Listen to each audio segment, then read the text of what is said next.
Hello friends, welcome back to Unit Study. This is the third part of the video, matter in our surrounding. So here I am going to teach you about interconversions of the three state of matter. So let's start interconversions of three state of matter. Friends, आप लोगों को तो पता ही है three state of matter क्या क्या होता है. Solid, solid, again liquid, solid, liquid and gas. Solid, liquid and gas, ये तो आप लोगों को पता ही है. सो यहाँ पे क्या होता है कि अगर जब हम लोग सॉलिड को हीट करते हैं तब क्या हो जाएगा, हीट करते हैं तो क्या हो जाएगा, लिक्विड में ये कन्वर्ट होता है. और जब हम लिक्विड को हीट करते हैं तो क्या होता है, गैस में कन्वर्ट होता है. ओके, इतना तो आप लोगों को पता ही है कि सॉलिड को हीट करने से क्या होगा, लिक्विड में होगा, और लिक्विड को अगर हम लोग हीट करेंगे तो क्या होगा, गैस में कन्वर्ट हो जाएगा. फिर गैस को अगर हम लोग फिर कूल करेंगे,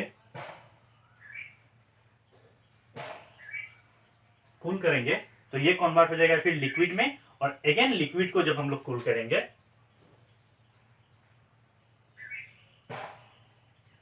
तो ये कन्वर्ट हो जाएगा सॉलिड में. तो ये तो आप लोगों को पता ही है, हीट करने से लिक्विड में कन्वर्ट होगा और फिर हीट करने से लिक्विड को हीट करने से गैस में कन्वर्ट होगा. लेकिन यहाँ पे आता है एक point, that is called melting point and boiling point. Right, melting point.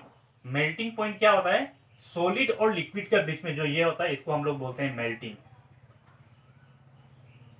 Melting, okay. और लिक्विड और गैस के बीच में जो आता है उसे हम लोग कहते हैं बॉइलिंग. Boiling point.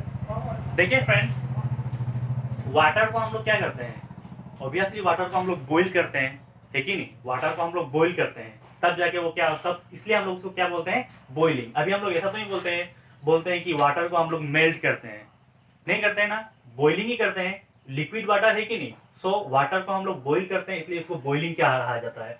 तो यहाँ से क्या मिला आपको, सॉलिड और लिक्विड में क्या होता है, मेल्टिंग होता है. अगर सॉलिड को हम लोग मेल्ट करेंगे तो वो क्या होगा, हीट करेंगे मतलब मेल्टिंग करेंगे, वो मेल्टिंग करने से लिक्विड हो जाएगा. ओके, और लिक्विड को हम लोग कन्वर्ट करेंगे गैस में, उसे हम लोग बॉइलिंग कहते हैं. ठीक है, तो यहाँ पे आप इसको इसका अगर आप डेफिनेशन लिखना चाहें तो आप लिख सकते हैं, जैसे कि melting point,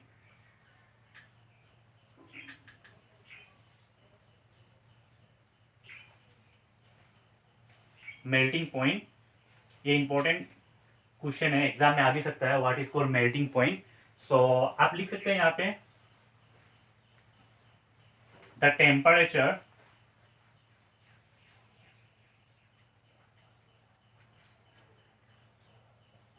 at which solid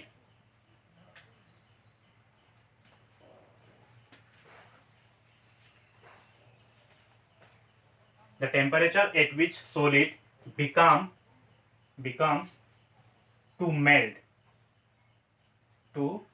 देखिए सॉलिड मेल्ट होता है कि नहीं, मेल्टिंग हम लोग बोले ना, इसलिए the temperature at which solid become to melt liquid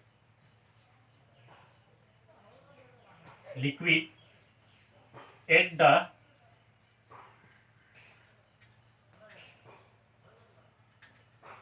atmospheric pressure.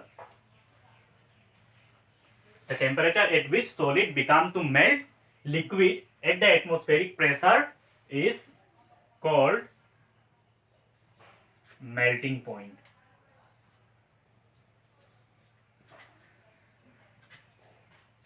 Melting points. Okay friends, अभी मेल्टिंग पॉइंट हो गया. अब बॉइलिंग पॉइंट देखिए क्या होता है.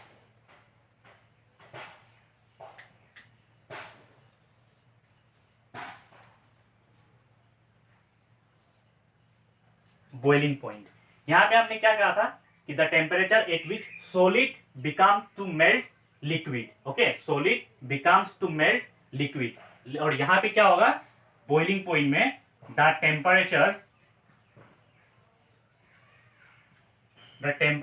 at which at which liquid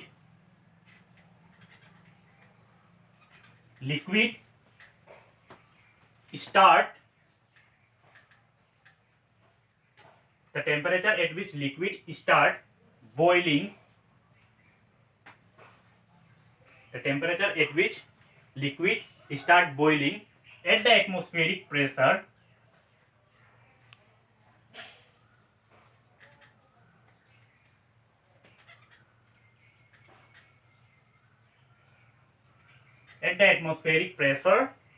is called boiling point.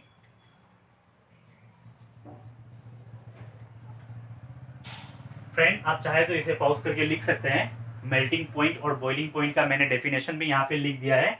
और इससे पहले आप ये समझ लीजिए कि एक बार फिर से मैं बोल देता हूँ कि जब हम लोग सॉलिड को हीट करेंगे तो वो क्या होगा, लिक्विड में कन्वर्ट हो जाएगा। ओके, जब सॉलिड को हम लोग हीट करेंगे तो वो लिक्विड में कन्वर्ट हो जाएगा, और जब लिक्विड को हीट करेंगे तो वो गैस में कन्वर्ट हो जाएगा। ओके, और फिर से जब गैस को हम लोग कूल करना चाहे तो वो लिक्विड में हो जाएगा, और फिर लिक्विड को अगर हम लोग कूल करेंगे, ठंडा करेंगे, तो फिर वो सॉलिड में कन्वर्ट हो जाएगा। फॉर एग्जांपल जैसे लिक्विड में वाटर आप समझ लीजिए, वाटर आप ले लीजिए। वाटर को अगर हम लोग फ्रीजिंग करेंगे, लिक्विड फॉर्म में होता है ना वाटर, तो वाटर को अगर हम लोग फ्रीजिंग करेंगे तो वो क्या हो जाएगा, आइस हो जाएगा। ओके, आइस में कन्वर्ट हो जाएगा, दैट मीन्स सॉलिड फॉर्म में हो जाएगा। तो ये एक एग्जाम्पल हो गया। तो आप इसे पॉज करके लिख सकते हैं। इसके बाद अभी तो मैं आपको 3 स्टेट ऑफ मैटर का जो ये हीटिंग पॉइंट, बॉइलिंग पॉइंट, ये सब है, इसका बारे में मैंने बता दिया। अब देखते हैं इंटर कन्वर्सन। ओके, क्या होता है ये तीनों का बीच में इंटर कन्वर्सन। तो इसे मैं रफ कर लेता हूं, आप पॉज करके लिख सकते हैं।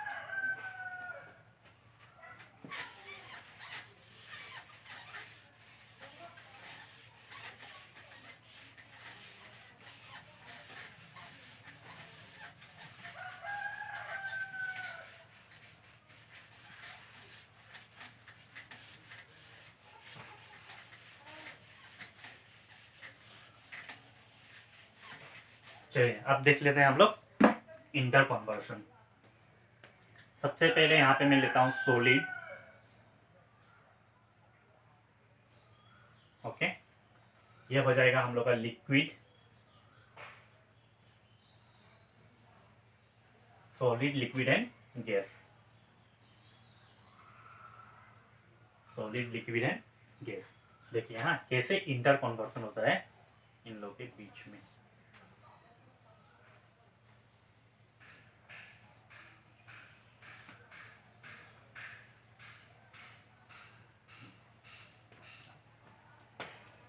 अगर कोई भी सब्सटेंस सॉलिड से लिक्विड में कन्वर्ट होता है, अगर कोई भी सब्सटेंस ओके सॉलिड से लिक्विड में कन्वर्ट होता है तो उसे हम लोग कहते हैं फ्यूजन। उसे हम लोग क्या कहते हैं फ्रेंड्स, फ्यूजन। और लिक्विड से गैस में कन्वर्ट होता है, लिक्विड से गैसियस में जब कन्वर्ट होता है तो उसे हम लोग कहते हैं वेपोराइजेशन।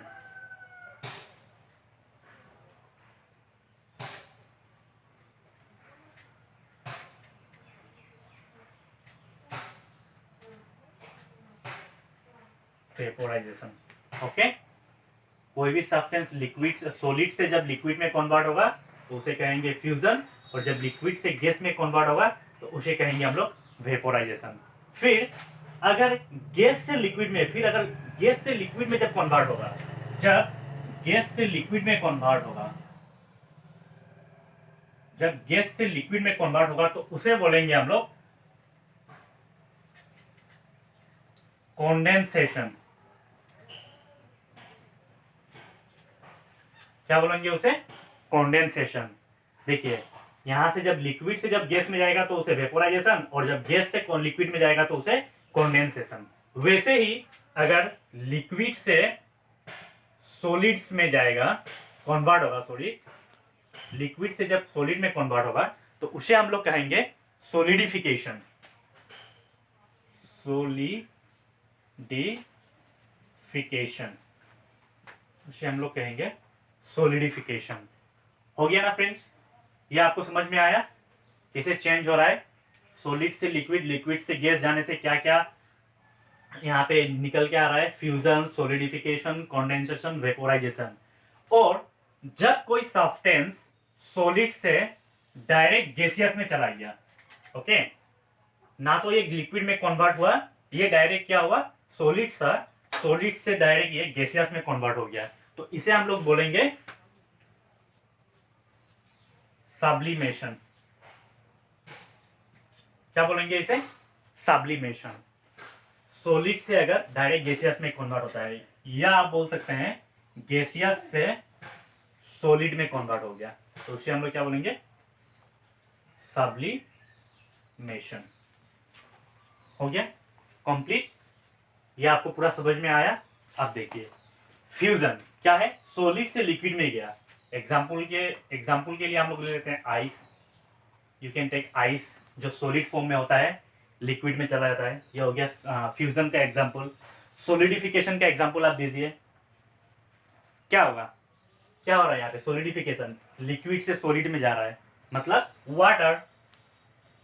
वाटर एग्जांपल, क्यों मैंने वाटर लिया, वाटर एक लिक्विड फॉर्म में है। वाटर को जब हम लोग फ्रिज में रखेंगे तो क्या होगा, क्या हो जाएगा, ये सॉलिड फॉर्म में हो जाएगा, आइस कन्वर्ट हो जाएगा, तो इसलिए ये लिक्विड से सॉलिड में चला गया, इसीलिए इसको सॉलिडिफिकेशन। फिर वेपोराइजेशन, मतलब लिक्विड से फिर गैस में जा रहा है, इसको लिक्विड, लिक्विड बोलने से आप सबसे अच्छा, सबसे सिंपल में आप वाटर ही लीजिए, वाटर टू स्टीम ले लीजिए वेपर में, ओके, वाटर टू वेपर में चला गया, तो ये क्या हो गया, वाटर टू स्टीम, ये इसका वेपोराइजेशन का एक एग्जांपल हो गया। कंडेंसेशन, कंडेंसेशन मतलब गैस से जो लिक्विड में जा रहा है, इसको हम लोग क्या लेंगे, एग्जांपल के लिए आप ले सकते हैं ड्यू। ड्यू, अभी ये ड्यू होता क्या है, ड्यू वो है जो हम लोग मॉर्निंग में हमको ग्रास में देखने मिलेगा, सब वाटर पार्टिकल्स रहता है जो ग्रास के ऊपर। या आप बोल सकते हैं कि जब सुबह जब आप उठ के मॉर्निंग में, जब अर्ली मॉर्निंग में जब आप उठेंगे तो आप देखेंगे कि लिप्स के ऊपर क्या होगा, वाटर टाइप में फॉर्म होगा, तो उसे हम लोग ड्यू बोलते हैं, ओके। तो यहाँ पे मैंने बस एग्जांपल के लिए मैंने कंडेंसेशन का एग्जांपल में मैंने ड्यू ले लिया। और भी आप ले सकते हैं, जैसे कि water vapour to liquid water भी ले सकते हैं, वो भी हो सकेगा। Water vapour to liquid water भी होता है, लिक्विड वाटर भी आप ले सकते हैं। तो ये हो गया एग्जांपल। अब देखिए सॉलिड का और गैस का जो कन्वर्ट होने वाला है, जो डायरेक्ट लिक्विड में नहीं कन्वर्ट होकर डायरेक्ट गैस में कन्वर्ट होता है, उसे हम लोग क्या बोलते हैं, सब्लिमेशन। सब्लिमेशन का एग्जांपल भी आप ले सकते हैं, जैसे कि ड्राई आइस हो गया, ड्राई आइस हो गया, ओके, जो CO2 कार्बन डाइऑक्साइड का होता है, जो गैसियस से डायरेक्ट कन्वर्ट होता है सॉलिड फॉर्म में। उसके बाद आप बोल सकते हैं, और एक ले सकते हैं, कैम्फोर ले सकते हैं। कैम्फोर क्या होता है, कैम्फोर, इसे हम लोग हिंदी में क्या बोलते हैं, कपूर, कपूर। तो ये हो गया सब्लिमेशन का एग्जाम्पल। वैसे ही फ्रेंड्स, अभी आप इसे अगर एग्जाम में आए कि व्हाट इज कॉल्ड सब्लिमेशन, तो आप इसको, ये अगर आपको फिगर अगर आपको याद होगा तो आप यहाँ से पूरा फिगर अगर आप याद कर लिए तो आपको सब्लिमेशन, फ्यूजन, सॉलिडिफिकेशन, कंडेंसेशन और वेपोराइजेशन, ये सब का आपको डेफिनेशन याद हो जाएगा। लेकिन उससे पहले आपको ये फिगर को अच्छे से याद करना होगा। जैसे मैं आपको यहाँ पे एक लिख के दिखा देता हूँ, sublimation, okay.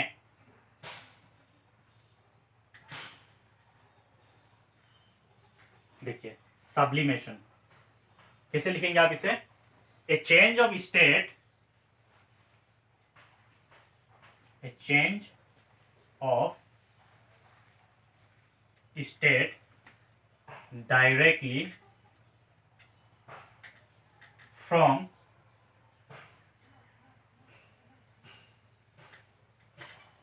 solid to gas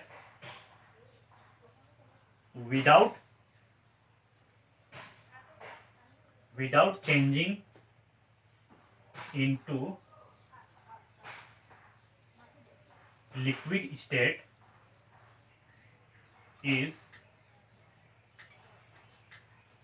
is known as sublimation। इतना आसान है। A change of state directly from solid to gas, directly from solid to gas, okay, without changing into liquid. देखिए ये लिक्विड में कन्वर्ट नहीं हो रहा है, डायरेक्ट क्या हो रहा है, solid to gas without changing into liquid state is known as sublimation. Okay, यहाँ पे आप ऐसा भी लिख सकते हैं without changing into liquid state, और यहाँ पे आप यहाँ पे और लगा के, ओके, आप जब नोट्स बनाएंगे वहां पे तो आप यहाँ पे और लगा के आप यहाँ पे लिख सकते हैं वाइस वर्सा। वाइस वर्सा मतलब सॉलिड टू गैस और gas to directly solid, okay, is known as sublimation. वैसे ही मैं एक और लिख के दिखा देता हूं, उसके बाद आप कंपोज करके खुद से लिख सकते हैं। और एक मैं दिखा देता हूं फ्यूजन का, कैसे ये फ्यूजन का आप कैसे लिखेंगे। इसको मैं राफ कर लूं।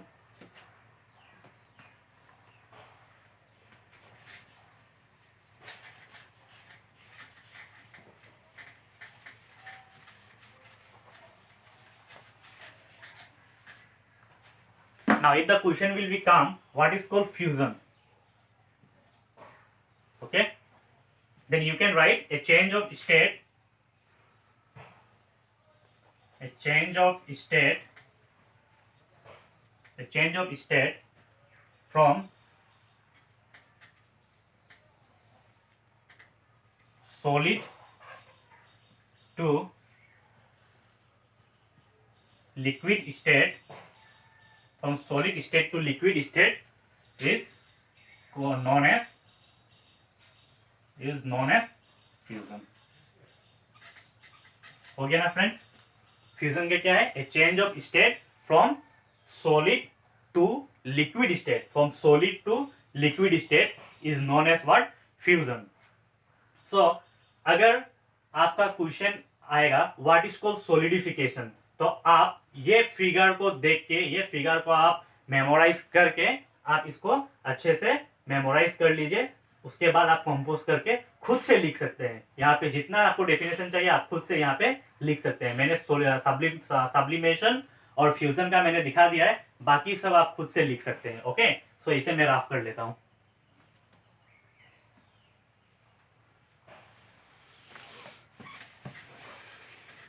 Friend, inter conversation of free state of matter हो गया। अब हम लोग इवापोरेशन देख लेते हैं कि इवापोरेशन क्या होता है। एक्चुअली फ्रेंड्स, ये चैप्टर में इवापोरेशन बहुत इंपॉर्टेंट है और ये इवापोरेशन के ऊपर बहुत क्वेश्चन भी है, तो इसलिए मैं आपको इवापोरेशन के बारे में थोड़ा बताना चाहता हूँ।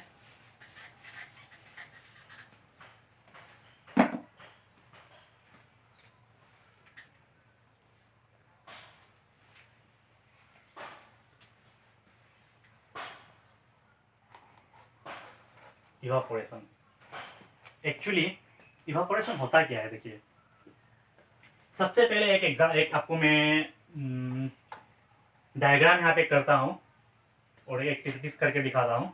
उसके बाद आपको थोड़ा समझ में आएगा कि इवापोरेशन का काम क्या होता है। फॉर एग्जाम्पल मैंने यहाँ पे एक बीकर लिया, ओके, मैंने यहाँ पे एक बीकर लिया और इस बीकर में मैंने हाफ वाटर डाल दिया है, वाटर दिया है इसमें, दिस इज वाटर, ओके, और इसका ऊपर एक मैंने वॉच ग्लास रखा है,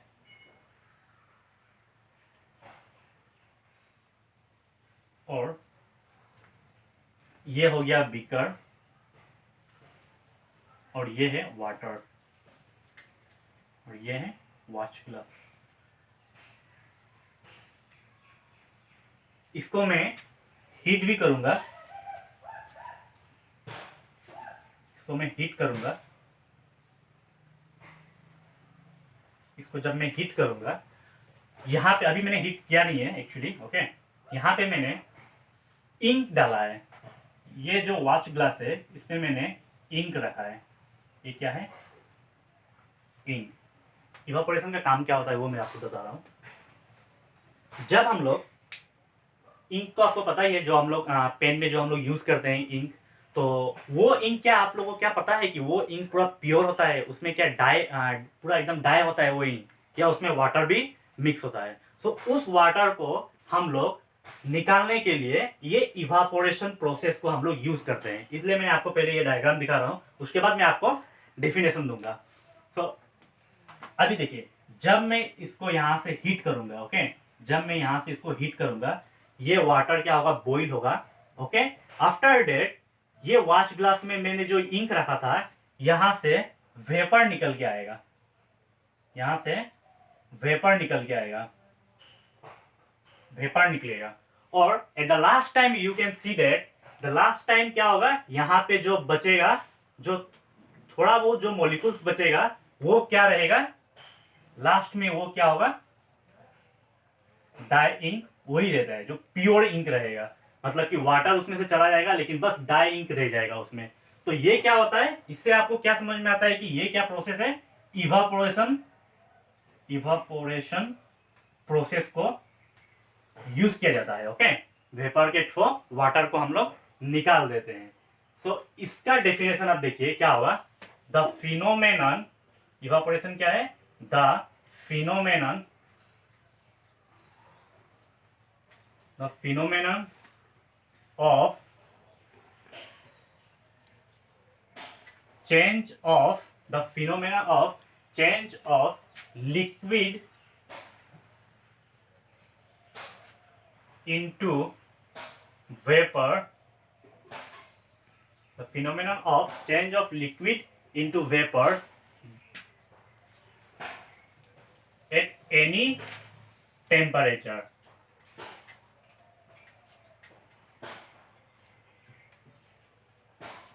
at any temperature below its boiling point,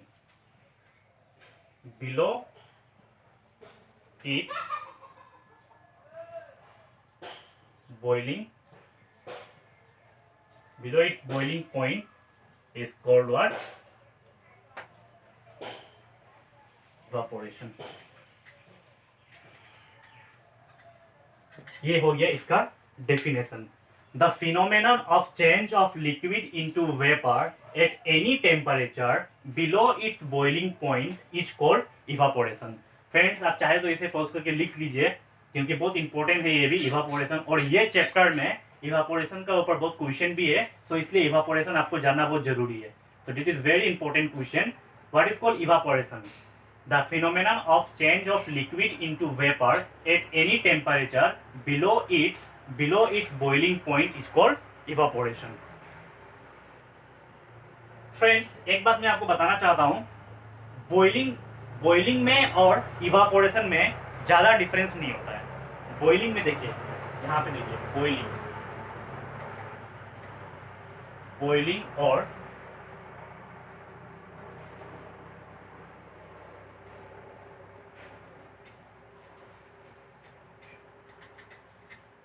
boiling और इवापोरेशन। बॉइलिंग में भी क्या होता है, लिक्विड टू गैस में कन्वर्ट होता है, और इवापोरेशन में भी सेम होता है, लिक्विड टू गैस में कन्वर्ट होता है। ओके, लेकिन बॉइलिंग का क्या होता है, एट बॉइलिंग पॉइंट, मतलब यहाँ पे फिक्स होता है। जैसे कि what is the boiling point of water, that is 100 degree Celsius हम लोग बोलते हैं, मतलब कि इसमें पूरा फिक्स होता है, बॉइलिंग पॉइंट में फिक्स होता है। लेकिन इवापोरेशन में क्या होता है, एट एनी टेम्परेचर,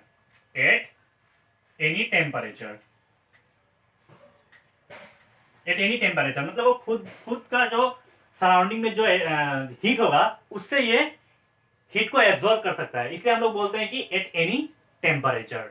और यहाँ पे एट बॉइलिंग पॉइंट, जैसे कि वाटर का हो गया, क्या वाटर का क्या होता है, वाटर का बॉइलिंग पॉइंट कितना होता है, 100 डिग्री सेल्सियस। जब वो 100 डिग्री सेल्सियस में स्टार्ट होना हो जाएगा, तो वो क्या होगा, फुल्ली बॉइलिंग करना स्टार्ट हो जाएगा। ओके, उसके बाद हम लोग बॉइलिंग को बल्क फिनोमेनन कहते हैं, बल्क फिनोमेनन,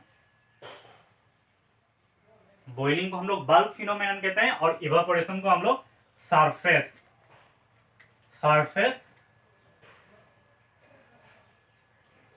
फिनोमेनन कहते हैं। एक्चुअली ये जो बल्क फिनोमेना है और सरफेस फिनोमेना है, ये बहुत इंपॉर्टेंट है। इवापोरेशन के बाद मैं आपको फैक्टर अफेक्टिंग इवापोरेशन भी दिखाऊंगा, और फैक्टर अफेक्टिंग इवापोरेशन में आपको अच्छे से समझ में आएगा कि ये बल्क फिनोमेनन और सरफेस फिनोमेनन क्या है। लेकिन उससे पहले मैं आपको थोड़ा यहाँ पे दिखा देता हूँ कि बल्क फिनोमेनन का मतलब क्या होता है। फॉर एग्जाम्पल मैंने एक बीकर में वहाँ यहाँ पे वाटर रखा है, ओके, वाटर लिया है और इसको हीट मैंने किया, मतलब बॉईल करना स्टार्ट किया। तो ये क्या होगा, ये जो बीकर है इसका जो फर्स्ट पार्ट होगा, जो सरफेस एरिया होगा, और जो बिलो का जो होगा, बिलो का जो वाटर मॉलिक्यूल्स होगा और जो सरफेस पार्ट का जो वाटर मॉलिक्यूल्स होगा, वो दोनों सेम बॉईल होगा। ओके ना, इसमें और इसमें कोई डिफरेंस नहीं होगा। ये जितना बॉईल होगा उतना ये नीचे जो ये डाउन पोर्शन में है, जो डाउन पोर्शन में वाटर मॉलिक्यूल्स है वो भी उतना ही बॉईल होगा। तो इसलिए ये पूरा पूरा बीकर को हम लोग क्या बोलते हैं, इसको हम लोग बोलते हैं बल्क फिनोमेनन, मतलब कि टोटली सब, ओके सब। तो क्या होगा, इसको बल्क फिनोमेनन कहते हैं, मतलब बॉइलिंग को हम लोग बल्क फिनोमेनन में कहते हैं। लेकिन इवापोरेशन को हम लोग सरफेस फिनोमेनन क्यों कहते हैं, क्योंकि अगर मैंने यहाँ पे कोई भी जल लिया, कोई भी वेसल में मैंने वाटर लिया है, सेम मैंने यहाँ पे वाटर लिया और यहाँ पे मैंने आपको बोला ही था, बताया था पहले कि इवापोरेशन में क्या होता है, इनटू एट एनी टेम्परेचर, मतलब कि अगर इसको हम लोग हीट भी नहीं करेंगे तब भी ये क्या करेगा, बाहर से भी, अगर बाहर एटमॉस्फेयर से भी अगर ज्यादा अगर हीट है, अगर वहां पे टेम्परेचर ज्यादा है तो वहां से भी ये हीट सप्लाई करके, हीट एब्जॉर्ब करके यहाँ से ये जो सरफेस एरिया होता है, जो फास्ट पार्ट होता है, जो बीकर में मैंने जो वाटर रखा है, जो फास्ट पार्ट होता है, यहाँ पे ये हीट करके यहाँ से ये इवापोरेट करके इसको एज्यूम कर सकता है, ले सकता है यहाँ से। तो इसलिए सरफेस एरिया पहले क्या होगा, जो सरफेस एरिया होता है ये पहले इवापोरेट होता है, इसलिए हम लोग इवापोरेशन को सरफेस फिनोमेनन कहते हैं। लेकिन ये डाउन पोर्शन में क्या होगा, ठंडा रहेगा, मतलब कूल होते रहेगा, लेकिन ये सरफेस एरिया पहले जल्दी इवापोरेट होगा। इसलिए बॉइलिंग को हम लोग बल्क फिनोमेनन कहते हैं और इवापोरेशन को हम लोग सरफेस फिनोमेनन कहते हैं। अब चलिए देख लेते हैं what are the factor affecting evaporation.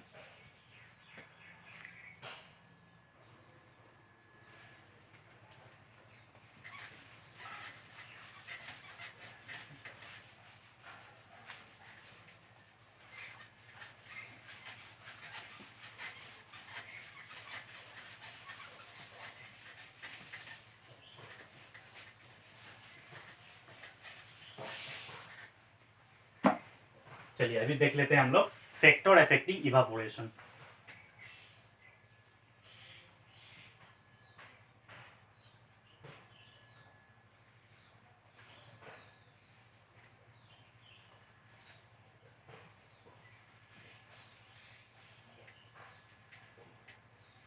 What are the factors affecting evaporation?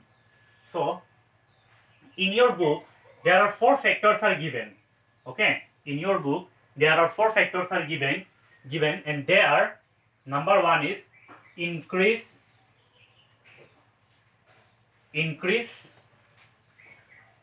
of surface area. Number 2 is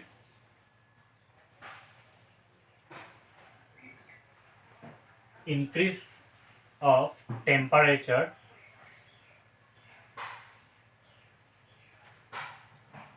Third one is increase in wind speed. And the fourth one is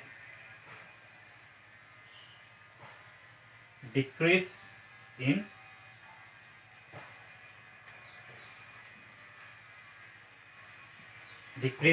humidity. Okay, so ये हो गया 4 parts जो कि आपकी किताब में दिया हुआ है: increase in surface area, increase of temperature, increase in wind speed and decrease in humidity. इसको मैं रफ कर लेता हूं।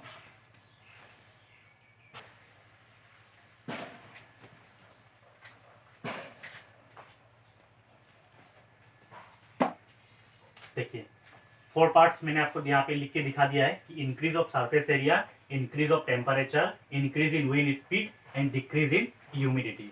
अब मैं आपको इसको 1 बाय 1 करके बता दूंगा इसका फैक्टर क्या क्या है। ये चारों को करने से पहले एक एग्जांपल लेते हैं हम लोग, ओके। एक एग्जांपल लेते हैं, क्लॉथ। क्लॉथ अभी आप इसके इसके थ्रू अच्छे से समझ में आ जाएगा। जब भी हम कोई क्लॉथ को, ओके, जब भी हम कोई क्लॉथ को धो के धुला के जब हम उसे सूखने के लिए दे देते हैं, ओके, जब बाहर हम लोग सूखने के लिए लगा देते हैं, ड्राई होने के लिए जब हम लोग देते हैं, तो क्या होता है कि अगर आप डायरेक्ट देंगे, सपोज आपने कपड़े को धुलाया, धुलाने के बाद आप इसको डायरेक्ट बाहर में ऐसे डाल दिया, ऐसे रख दिया, तो क्या वो फट से सूख जाएगा? नो, क्योंकि यहाँ पे क्या बोला गया है कि इंक्रीज ऑफ सरफेस एरिया, मतलब कि अगर आप उसको पूरा फैला के रखेंगे, जब उसे आप पूरा फैला के रखेंगे तो क्या होगा, थोड़ा जल्दी सूखेगा वो। अगर आप उसे फैला के रखेंगे तो जल्दी सूखेगा। इसलिए हमने क्या कहा था आपसे पहले, थोड़ा पहले मैंने आपको इवापोरेशन में जब आपको मैंने डिफरेंस दिखा रहा था बॉइलिंग पॉइंट और बॉइलिंग का और इवापोरेशन में, तो मैंने क्या कहा था कि बॉइलिंग क्या होता है, बल्क फिनोमेनन होता है, और इवापोरेशन क्या होता है, सरफेस फिनोमेनन। सो अभी सरफेस फिनोमेनन मतलब समझ में आया ना फ्रेंड्स, कि सरफेस फिनोमेनन मतलब होता है क्या है कि अगर हम लोग उसको फैला के रखेंगे तो उसमें क्या होगा, हीट इसमें जल्दी एब्सॉर्ब करेगा, तो क्या होगा, जल्दी कपड़ा सूखेगा। तो ये हो गया आपका इंक्रीज ऑफ सरफेस एरिया, मतलब कि when the rate of evaporation, when there is the increase of surface area, then the rate of evaporation will also be increase. याद रहेगा ना, when there is an increase of surface area, then the rate of evaporation is also increase. समझ में आ गया ये first point. Second point भी cloth से related है, ये चारों मैं आपको क्लोथ से रिलेटेड करके बताऊंगा, जल्दी समझ में आएगा। इंक्रीज ऑफ टेम्परेचर, मतलब कि आपने कपड़ा पूरा अच्छा से धुला के उसको आप बाहर जब सुखाने के लिए, आप ड्राई करने के लिए जब आप रख देते हैं, तो क्या होता है कि अगर वहां पे टेम्परेचर बहुत ज्यादा है तो क्या होगा, बहुत जल्दी कपड़ा सूख जाएगा, है कि नहीं फ्रेंड्स। अगर टेम्परेचर बहुत हाई है तो कपड़ा क्या होगा, क्लॉथ क्या होगा, बहुत जल्दी सूखेगा। तो इसलिए क्या कहा गया है कि इंक्रीज ऑफ टेम्परेचर भी इवापोरेशन में बहुत मायने रखता है। That is increase of, when there is a increase of temperature, then the rate of evaporation will also be increase, okay. तो ये भी हो गया second point. And the third point is increase in wind speed. अब wind speed भी बहुत important होता है। फिर से क्लॉथ का साथ में रिलेटेड कर रहा हूं। फिर से मैंने क्या किया, कपड़ा को धुला के और इसको मैं बाहर रख दिया, लेकिन बाहर क्या है ना, तो टेम्परेचर ज्यादा है, ओके, और टेम्परेचर ज्यादा नहीं है तो सरफेस एरिया भी, अगर मैं ऐसे करके रखूंगा तब भी सरफेस एरिया का ज्यादा काम नहीं आएगा, फैला के रखूंगा तो। लेकिन बाहर में क्या है, विंड स्पीड, मतलब वहां पे विंड बहुत ज्यादा है, मतलब बहुत ज्यादा हवा है वहां पे। जैसे आप लोगों को पता ही है कि जब बारिश का दिन होता है तो हम लोग घर में क्या करते हैं, फैन ऑन करके रख देते हैं। फैन ऑन करके रखने से क्या होता है, जो क्लॉथ होता है बहुत जल्दी सूखता है। तो इसमें इवापोरेशन में विंड स्पीड भी बहुत मायने रखता है। तो इसलिए कहा गया है कि increase in wind speed, then the rate of evaporation will be also increase. Wind speed भी बहुत इंपॉर्टेंट है। लेकिन लास्ट क्या दिया हुआ है, डिक्रीज इन ह्यूमिडिटी। ह्यूमिडिटी, मान लीजिए ह्यूमिडिटी क्या है, moisture containing air, okay. Humidity मतलब आपको पता ही होगा कि मॉइस्चर कंटेनिंग एयर, जो मॉइस्चर उसमें कंटेन एयर होता है। सो डिक्रीज इन ह्यूमिडिटी, सब तो इंक्रीज हो ही रहा है, लेकिन ह्यूमिडिटी को यहाँ पे डिक्रीज क्यों बताया गया है, क्योंकि मान लीजिए अगर आप फिर से कपड़े को, फिर से मैं इसके साथ रिलेटेड करता हूँ, आप अगर क्लॉथ को अच्छा से धुला के और आप उसे बाहर सूखने के लिए दिए, ना तो वहां पे हवा ही चल रहा है, ना वहां पे टेम्परेचर ही है, दोनों में से कोई भी नहीं है, ओके। ना टेम्परेचर ही ज्यादा है, ना वहां पे विंड स्पीड ही है, ना वहां पे विंड है, हवा ही नहीं है और टेम्परेचर भी दोनों नहीं है। तो क्या होगा कि जो ह्यूमिडिटी है ये क्या इसको सुखा पाएगा, नहीं। बाहर अगर बहुत ज्यादा नमी है तो क्या होगा, ये कपड़ा जल्दी नहीं सूखेगा। अगर बाहर बहुत ज्यादा नमी है, मतलब कि टेम्परेचर भी कम, ह्यूमिडिटी भी कम, टेम्परेचर भी कम, विंड स्पीड भी बहुत कम है, तो ये जल्दी नहीं सूखेगा। तो इसलिए क्या है, डिक्रीज इन ह्यूमिडिटी, मतलब कि when there is a decrease in humidity, इसका मतलब the rate of evaporation will also be decreased. So friends, factor affecting evaporation आपको एग्जाम में आता है कि what are the factor affecting evaporation। तो आपको बस ज्यादा कुछ नहीं लिखना है, बस ये चारों आप लिख दीजिए, increase of surface area, increase of temperature, increase in wind speed और डिक्रीज इन ह्यूमिडिटी। इसको याद करने के लिए आप क्लॉथ को अच्छे से एग्जाम्पल में याद कीजिए। ये क्लॉथ से आपको ये चारों आराम से समझ में आ जाएगा। सो आज के वीडियो में मैं आपको यहाँ तक ही रखता हूँ। नेक्स्ट वीडियो में और कुछ लेके आऊँगा। सो आज के लिए इतना ही। Thank you for watching friends.